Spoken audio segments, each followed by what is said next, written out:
Acid peptic disease जहाँ कि साधारण लोक गैस्ट्रिक रोग बोली कही एई एसिड पेप्टिक डिजीज मध्य gastritis gastric ulcer duodenal ulcer oesophageal ulcer gastro oesophageal reflux disease एवं जोलिंजर एलिसन सिंड्रोम भली रोग जाए।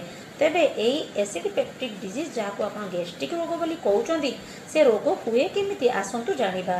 प्रथम आसतु जानिबा यही रोग एक बैक्टेरिया द्वारा होता है। से बैक्टेरिया नाम हूँ हेलिकोबैक्टर पाइलोरी जहाँकि हाथ न धोई मैला हाथ खाइबा द्वारा आम पाकस्थली मध्य को जाए एवं यह पाकस्थली रे इंजुरी करिबा द्वारा सेठारे इन्फेक्शन एवं इन्फ्लामेशन सृष्टि करिथाए। तेणु परे यह गैस्ट्राइटिस गैस्ट्रिक अल्सर एवं डिओडेनल अल्सर भली रोग सृष्टि करिथाए।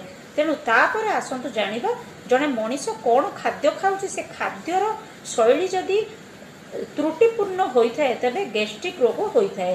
तेबे लोक जो लंका व्यवहार कर सुखिला लंका कंचा लंका गुंड लंका ए सब खाद्यर व्यवहार करने द्वारा यह गैस्ट्रिक इरिटेंट अर्थात यह पाकस्थली रे बेसी एसिड सृष्टि करिथाए। तेणु एगुड़िक लोक बेसी खाइबा उचित नुहे। तापर चा जदि जड़े लोक 3-4 कप रु अधिक पीऊँच किंबा सकाळे खाली पेट्रे चा पीवा द्वारा बेसी एसिडिटी होता है एवं जड़े लोक ता खाद्यर बेसी तेल बा घी जदि खाऊए एवं छणाछणी स्पाइसी खाद्य खाइबा द्वारा बेसी एसिड सिक्रेशन स्टोमाक रे होता है। एवं लोकर खाइबा शैली जेपरिक जड़े लोक जदि डेरी रे ब्रेकफास्ट खाऊँची डेरी रे लंच एवं डिनर खाऊँची तेरे तार पाकस्थली रे अधिका एसिड सिक्रेशन होता है एवं लोक उपास व्रत करने द्वारा मध्य एसिडिटी बेसी हबार संभावना थाए। जड़े लोक जदि बेसी खाद्य खाऊँची ताहाले मध्य बेसी एसिड सिक्रेशन हुई एसिडिटी भली प्रोब्लेम होता है। एवं खाइबार सांगे सांग किंबा खाइला बेले जदि पानी बेसी जड़े लोक पीउथाए तेबे ताहा मध्य बेसी एसिडिटीर कारण। तेणु ए सब खाद्य कौन खाऊँ खाद्यर शैली विषय मनीष जानिबा कथा।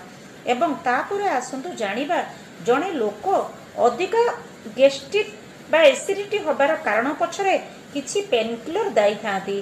जेपरिक प्रत्येक मनीष किछि ना किछि कारण ज्वर पाई हो किंबा आंठू गंठी बिंधा पाई हो अंटा कमर बिंधा पाई हो पेनकिलर व्यवहार करिथांती। एई पेनकिलर एंटीपायरेटिक एवं एंटी इन्फ्लामेटरी ड्रग्स सेगुड़िक व्यवहार करने द्वारा अधिका एसिड सिक्रेशन स्टोमाक रु होई एसिडिटी रोग सृष्टि होता है।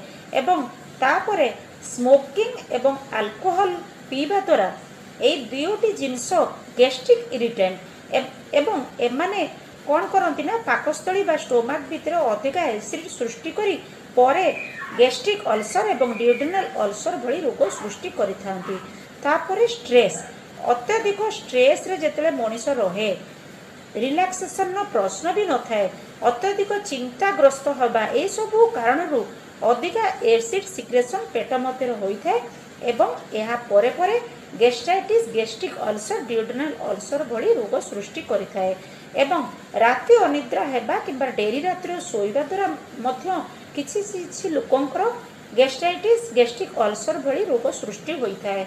एवं ए सब कारण जानिबा परे आउ कौन कारण जोगु एई गैस्ट्रिक रोग होता है ता हेउछि हेरिडिटरी। बहुत लोकंकर वंशानुक्रम रे गैस्ट्रिक रोग हबार संभावना रही है। तेणु ए सब कारण आमे जानिला परे आसतु जानिबा ए गैस्ट्रिक रोग जो थाए तार लक्षण माने कौन कौन। प्रथम आसतु जानिबा पेट बथा हवा बहुत जोरे गैस्ट्रिक रोग थिबा लोकर पेट बथा गोटे कॉमन प्रॉब्लम होई गलानी एवं पेट बथा छड़ा बांती बांती लागिबा बांती हवा बेले बेले छाती रे मध्य जंत्रणा होता है एवं बांती कला बेले रक्त बांती हवा एवं झाड़ा गला बेले झाड़ा कला रंगर हवा एवं भोक न लगिबा द्वारा लोक बेसी खाए ना एवं तार वेट लॉस भली प्रॉब्लम होता है एवं खाद्य ठीक भाव में हजम न होबा द्वारा इंडाइजेशन भली प्रॉब्लम सृष्टि करिथाए। तेणु ए सब लक्षण जानिला परे वर्तमान आसतु जानिबा एई गैस्ट्रिक रोगर कॉम्प्लिकेशन बा असुविधा सब कौन हो पारे परे। यही गैस्ट्रिक रोग बहुत दिन धरी रहिबा फल लोकर बांती हवा सहित रक्त बांतिर पड़ी पारे। तेणु ये रक्त बांती एक प्रधान असुविधा हो पारे जो मानकर गैस्ट्रिक रोग थाए। तापर कौन हुए असुविधा ना झाड़ारे बहुत समय रक्त जीवा द्वारा शरीर में रक्तहीनता रोग मध्य सृष्टि होता है। एवं यही गैस्ट्रिक रोग बहुत दिन हवा द्वारा लोकर स्टोमाक रे कणा होता है ताकू पेप्टिक परफोरेशन बोली कहुए। पेप्टिक परफोरेशन हेबारे लोकर पेरिटोनाइटिस बोली एक बड़ धरण जटिल समस्या सृष्टि होता है।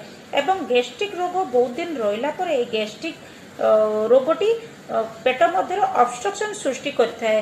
तेणु यह लोक को कॉम्प्लिकेशन पकई पारे। एवं बहुत दिन धरी जो लोकर गैस्ट्रिक अल्सर थाए तार परे कैंसर होबार संभावना रही है।